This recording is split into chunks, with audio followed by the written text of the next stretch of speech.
दोस्तों अभी हम वाराणसी के लालपुर गांव में हैं और ये सामने जो आप देख रहे हैं वीरेंद्र चौहान का स्टेज शो चल रहा है।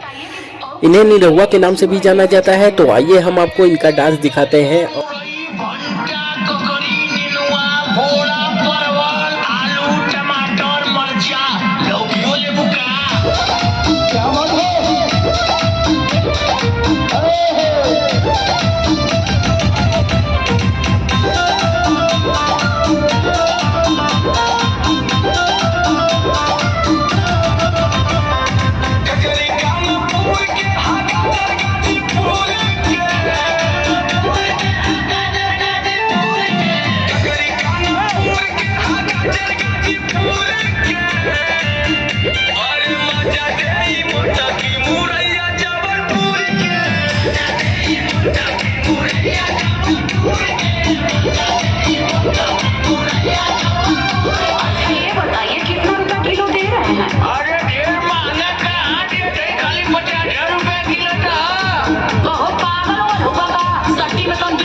₹50 मिलत है, 50 रुपया बेच।